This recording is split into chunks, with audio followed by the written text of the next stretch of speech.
So, paano to napunta doon sa panloloko na? So, eto na po. So, sa amin po siya natulog that time.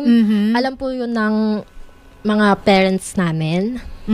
Then, mga around 12 p.m. po, nagising po ako noon.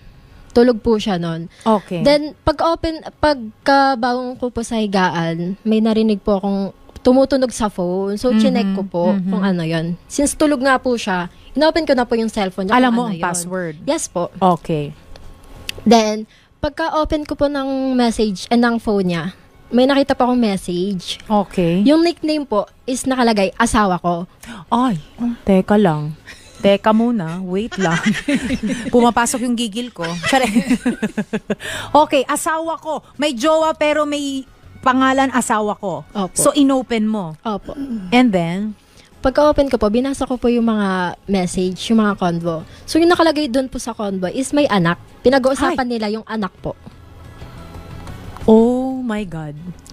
So, nalaman mo na may asawa, may anak. Ilan ang anak? Isa lang po. Isang anak, kasal sila. Hindi po. Hindi kasal, pero may pamilya. Opo. So, ano ang naging initial reaction mo that time? That time po nagulat po ako. Syempre po, hindi ko naman po ine-expect na ganun yung mangyayari sa akin. Since nung time na hindi ko pa po siya BF, okay naman po yung action niya eh. Yung love niya, yung care niya sa akin. Oo. Sinusundo niya po ako sa work ko. Binibigyan niya Nakita ako mo yung consistency niya yes sa'yo? po. Pure po. Then, So, wala kang napansin na kahit anong halong something dun sa guy na yon habang nanliligaw siya sa'yo? Kasi medyo matagal ang naging ligawan stage ninyo. as in, wala po talaga siya nabanggit sa akin na about dun sa asawa niya, about dun po sa anak niya. Wala po talaga. As in, parang pure na pure po yung love na pinapakita niya sa akin, pinaparamdam niya sa akin. Oo. Pero, nung nalaman mo yun, paano mo tinapos yung relasyon? Ano ba? Tinuloy mo ba? Tinapos? Paano ang naging ending Ang nito? nangyari po nun, yung time na nabasa ko po, syempre po, tulog siya nun. Nung after ko po basahin lahat nun, bumalik po ako sa higaan nun. Umiiyak po ako that time. Oo. Kasi di ko po alam yung gagawin. Kaya syempre, deserve ko ba yung ganon? Di ba? So yung ginawa ko, kinabukasan po, inano ko siya, kinausap ko siya. Sabi ko, bakit may ganon sa phone mo? In-screenshot ko po siya. Oo, In-screenshot para may ko, para pruweba. may proof po ako sa kanya. Tama. So, nung time na in-screenshot ko po, pinakita ko po sa kanya, sabi ko, bakit? Bakit di mo agad sinabi sa akin agad?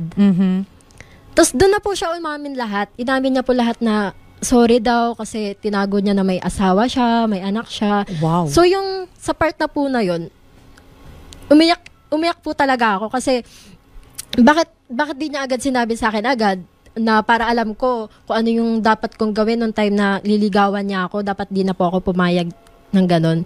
Kasi ayoko po talaga sa lahat ng may sabit. Tama.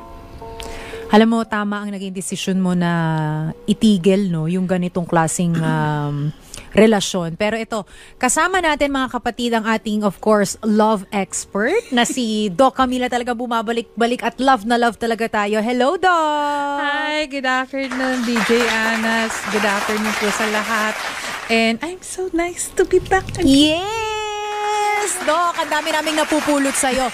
Pero ayan, ano po ang masasabi nyo sa kwento ni Abigail? Okay, kung tatanungin natin, lahat ng mga kababaihan, syempre gusto nila, sila yung number one. Ang priority palagi sila. Kesa yung sasabihin mong merong iba. Second, imposible naman siguro na ang mga kalalakihan or even yung mga iba na naglolokong mga babae, sasabihin namin number two. Diba? Imposible yun. So, ano ang dapat nating makita dito? Syempre, napaka-secretive ng mga ganyang klaseng relationship eh. Ang siguro gusto ko lang ditong ma-pick up yung tinatawag nating body language. Kasi may mga ibang mga pagkakataon na ang isang tao nakikita natin or nararamdaman natin kung ano yung interpretation ng body languages. Like yung seeing her eye to eye, it can mean na talagang nagpo-flirt yung tao na yon. Kahit na siguro sabihin na wala talaga na nakikita si Abigail at first. Kasi mas nahuli siya dun sa conversation and chatting nila eh. Not on the eye-to-eye thing na sinasabi nitong nung kanyang ex. So, one thing, alam nyo, alam niyo, pag yung ganyan, magugulat kayo from eye to eye, tapos biglang nagkaroon ng pagkakataon na nakaganyan yung position, tapos biglang lumapag na ganon. There's a possibility na lahat yun may interpretation. Pero pwedeng pagdating na from here, tapos biglang gumanito, na nag-eye to eye level ng kitaan na ganyan, it can mean na, pwede ka nang kausapin, pwede kang lapitan. May mga ganong movements. So may mga body language na may ibig sabihin yon, yung mga galaw mo fact, yun. Pati yung halimbawa ako, pag nag-iisip ako, coming from the right, tapos dun ako nakatingin, ibig sabihin, yung sinasabi ko, pinag-iisipan ko pa para maging creative na sabihin sa'yo. Pero kung coming from the left, tapos diretso ako ng ganyan, ibig sabihin, alam ko yung sasagot ko sa'yo.